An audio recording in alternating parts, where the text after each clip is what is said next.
Hi everyone, welcome to my YouTube channel. Please remember to subscribe and to share. If you're a protective parent, someone who's navigating children who have been coercively controlled, suffering narcissistic abuse, you experienced it and your children are experiencing it. We have to assume that our children are suffering in much the same way that we suffered. They are trauma bonded in much the same way, that they are so confused, and this developing brain of theirs is being very compromised. So today, what I wanted to just run past you is that when we say, oh, my child acting just like the abuser, my child, oh my gosh, they are the abuser, that in and of itself is problematic.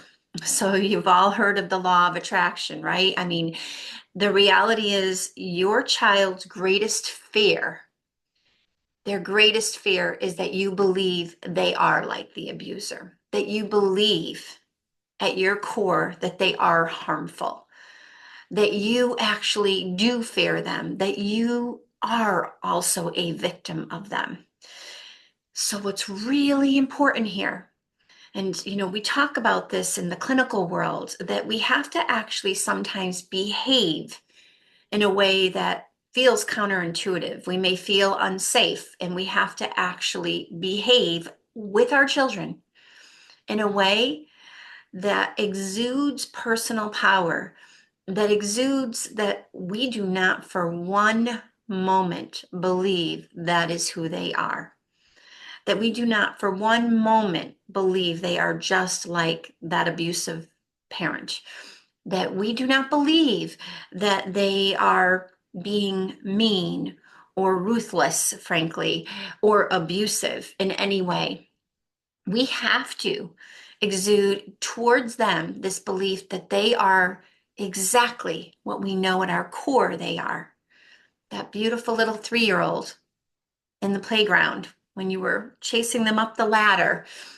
And maybe that's what we do too, okay? So it's helpful to return to who they were when we adored them implicitly, right? When they were easy to love, frankly. They weren't hard to love. I mean, listen, teenagers and tweens are hard to love anyway.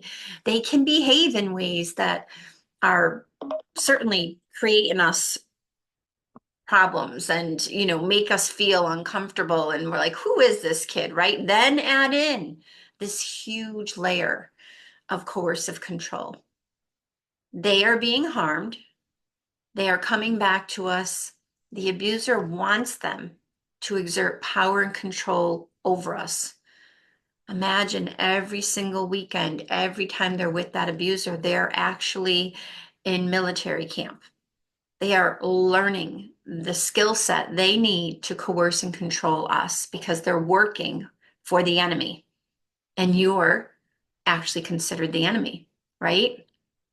So when they come back to you, at your core, you need to sit in a position of personal power.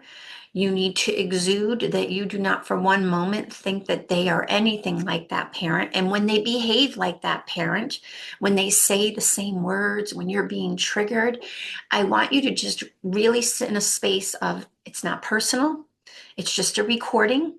And I want you to disengage. I want you to say things like, that's not true, or I don't agree. Thanks for letting me know.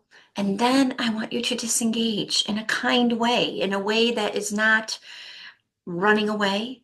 They'll say you're running away. Believe me, they'll say you're running away, but I want you to disengage in a calm way. I'm going to go take a shower. I'm going out for a walk. They say you're running away. Look at you, whatever. They make fun of you. You say, hey, you want to join me? You literally diminish the words that you're hearing. You don't diminish them, you diminish the words. You behave in a way that shows them that you have not been impacted by it. And in that, they will see your resiliency and your strength. They will see it. And they will recognize that what they're intended to do with you is not working. That training they're getting is not working. I hope that's helpful, everyone. Sending out positive vibes. You're doing the hardest work there is. Remember to subscribe and share. Take care. Bye.